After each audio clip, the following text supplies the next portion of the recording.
Hi everyone, welcome to The Random and the Boring.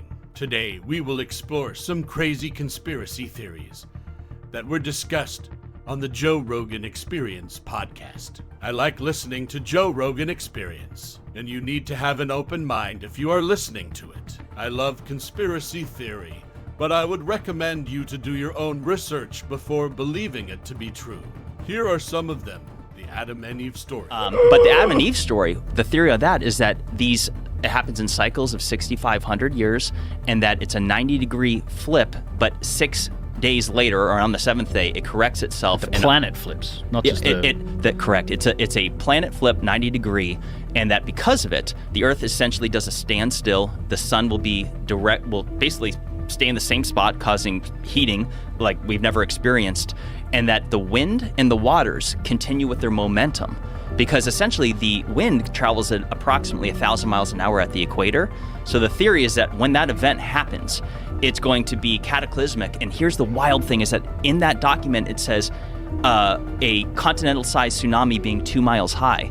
Well, I showed you the Emikusi volcano in Africa, in the Sahara, which is at 11,300 feet, that has salt as well as evidence of gastropods, sea life. That's 2 miles high. Yes. And I'm like, it would make a lot of sense. Like, if you look at the Bible and involving like Revelations, and it's saying like 6 days. 6 days, on the seventh day, Yeah. God rested. In that document, it says 6 days, things start simmering down a bit, and by day 7, things are starting over new.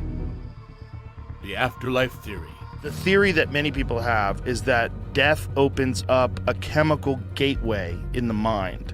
And that chemical gateway takes whatever the soul is, whatever consciousness is, and transports it into this new realm. It allows you, your conscious mind, to access this new realm, which is available to you upon death. And so a lot of the ancient cultures that did ayahuasca and mushrooms, they would talk about this realm as being like a well of souls, that you encounter disembodied life forms, disembodied spirits. And this it's been a staple of so many religions. There's so many religions that talk about the afterlife. I mean, I get that you would want to come up with something like that just because you wanted to have some sort of a reason to keep going. With the rational mind, when you're dealing with this existential angst of a temporary existence, and one day you're just going to be worm food, what's the point of it all? Why don't I end it now? Yeah. It's too much. Life is to live is to suffer. No, there's something waiting for you when it's the multiverse theory. And then there's hundreds of billions of galaxies. So the idea that we're the only one. Not only that, Neil deGrasse Tyson explained this to me, because this is a mind fuck and a half, that the universe is so big that not only is there another you out there that has done everything exactly as you've done, to every pause, like that pause, every pause, down to the second, an infinite number of times. You're talking, what is it called, the infinite, in an infinite universes, there's this exact conversation happening with people look exactly like that, because infinity implies that there could be a million. Infinite variations. There's one where you get up right now and you have to take a piss. And you run out of the room. Or Charlemagne's there, you're here, I'm there. There's one where you get up and you're mad that we don't believe you that you saw Bigfoot or something. You know, that kind of shit. The idea that when you think of infinity, we think about it as being really big. It's not. It's impossible to put in your head. The infinite universes, like the size of the universe, 14 billion light years apart, infinite numbers of those. Not only that, they think that inside every galaxy is a supermassive black hole, and inside that black hole may be another universe with hundreds of billions of galaxies, with hundreds of billions of black holes. Inside each one of those, hundreds of billions of galaxies, hundreds of billions of black holes, that it's fractal, and that it's impossible for you to even... The white helmet. Right now, there are parallel universes right now that exist on things that you would have thought everyone can accept as a basic fact. Like what? You know, Syria. Yeah. You know, the white helmets. There are some fairly serious people saying the white helmets are, you know, some kind of media front for Al-Qaeda or Al-Nusra. Would you explain the white helmets for people? So when there's a bombing and a building collapses, they go in and drag people out and get them medical attention as quick as possible. And people think that they're somehow or another involved in it? They're a front? Yeah, and the footage is faked in order to drum up sympathy for the rebel-held areas. I mean, I've heard serious people say that. Serious people? Yeah, not loons on Facebook. I've heard, Like journalists? Or Yeah. You wouldn't be able to really get, like, I know people that have gone to Venezuela and they come back and they go, I don't know what the fuck is going on over there. I don't know who to believe. I don't understand it. Venezuela is a very strange one. And I get messages all the time, and I've had Abby Martin who goes over there and she has one take on it, and I have other people that I talk to that have a different take on it, and I do not know. I don't know who to believe, and I think you'd have to go over there and you'd have to spend a lot of time to try to figure this out, and it would have to be the entire focus of your life to really try to park. The 9/11 theory.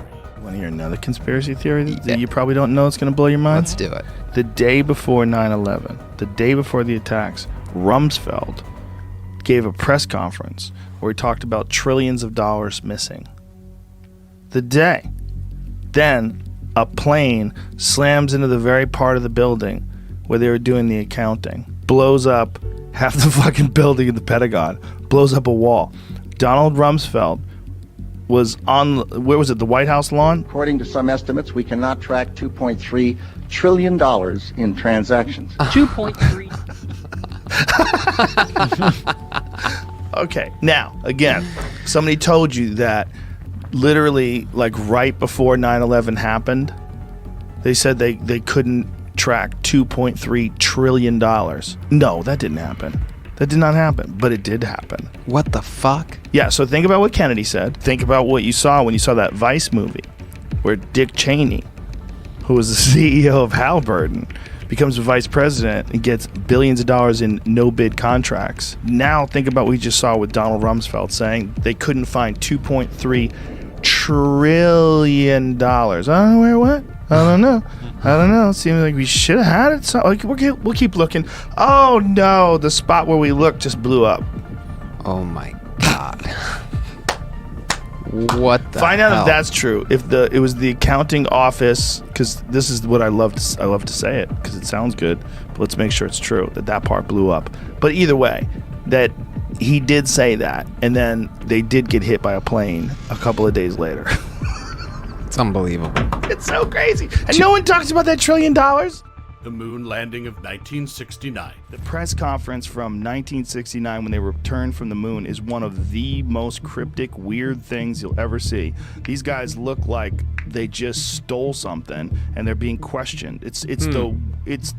I've never seen a video where people look like they're more full of shit than that video of the press conference from 1969. It's weird, man. It's weird. They're like fidgety and looking nervous, like they're getting away with something. So they didn't do it then? They might have done it. They might have been forced to say some things that they didn't want to say, and that could be part of it. Absolutely. They could have done it. But there's a lot of weirdness with the moon landing. Mm-hmm. It's if you wanted to have like a conspiracy to wrap your head around that's exciting, it's one of the best ones. Really, but who benefits from it? The United States government did because it showed military superiority over the Russians, so we were able to do that. Sure. It also, it was the Nixon administration. People were just flat out full of shit. Well, yeah. I mean, they were just lying to people left and right back then. That's government, though. Yeah, but even more so then because it was unchecked. There was no media. Social media. Yeah, there was nothing that would expose them for this. And this stuff, they would air it on TV once in 1969. You never see it again unless you watched it on film. There's no YouTube where you can go back and watch the astronauts on trampolines video. The flat Earth thing is ridiculous. Watch this. And their feet are hidden. Look at this. Watch these guys bounce up in the air. It's like they're on some sort of wire, like they're being yanked up into the air. Oh, yeah. Like, what the fuck are they doing? And they're playing, like falling down, and it's very weird. But it could have been that they were really on the moon, and these guys were fucking cowboys and yahoos, and they wanted to bounce around. But there's videos of the flag moving in a non-existent breeze, which is weird too. And they try to make some logical explanations for why the flag could be moving in a vacuum, and some of it makes sense, but some of it doesn't. Like the wires one is weird. If you watch them fall down, like go to that one right there, Jamie. It might not have been real footage. What they might have done is use some test footage, like right there, Jamie, right there. Let it go. Like homeboy falls down, and then it looks like he gets yanked back up. Look at this. Whoops. Oh, he did not. That's not him standing up. Yeah, what is this? The Benjamin Franklin story. Did you ever hear about what Ben Franklin was? Okay, that's a different story. But what did he do? You never heard that, like, what he was found in it, they found in his house? No. Like, tons of bodies, bro. What? Ben Franklin, they found tons of bodies in his... Ben Franklin was a serial killer? No, he was, like, doing some weird shit, dude. Bodies. Like experimenting with bodies? Yeah. Is this real? Everything I say... Was Ben Franklin's basement filled with skeletons? Repairs on Franklin's old London house turned up 1,200 pieces of bone from at least 15 people. Holy shit. For nearly 2 decades. By the way, this is from the Smithsonian. This is not some wacky conspiracy This ain't site. samtripoli.com. Yeah. For nearly 2 decades leading up to the signing of the Declaration of Independence, Benjamin Franklin lived in London in a house on 36 Craven Street. In 1776, Franklin left his English home to come back to America. More than 200 years later, 15 bodies were found in the basement, buried in a secret windowless room beneath the garden. In 1998, conservationists were doing repairs on 36 Craven, looking to turn Franklin's old haunt into a museum. From a 1 meter wide, 1 meter deep pit, over 1,200 pieces of bone were retrieved. Remnants of more than a dozen bodies, said Benjamin Franklin's house. 6 were children. Forensic investigation showed that the bones dated to Franklin's day. Holy shit. The most plausible explanation is not mass murder, but an anatomy school run by Benjamin's young friend and protege, William Hewson. Oh, just an anatomy school. Yeah, and we're just going to bury them downstairs. Note to add in another article about this. Oh boy. It's just Franklin's history as a Mason was one of the historian's initial points of inquiry. Though shrouded in secrecy, Masonic rituals have dark, known undercurrents which have at times gone horribly wrong. For example, in a 2004 initiation ceremony, a new member was accidentally shot by a member who meant to fire an empty gun but instead fired a loaded one. So they fake shot at each other? Yeah. But when historians dug deeper into what was going on in the Franklin home during the years the bones dated back to, they discovered the real culprit behind the bones is one of William Houston, the medical student. Yeah, they're basically saying the same thing. Crazy, right? And there you have it for our part 1 of this video. We will soon come up with the part 2 of this video. Please don't forget to like, share, and subscribe our channel, and smash that bell icon. Till then, keep questioning and keep looking for the answers.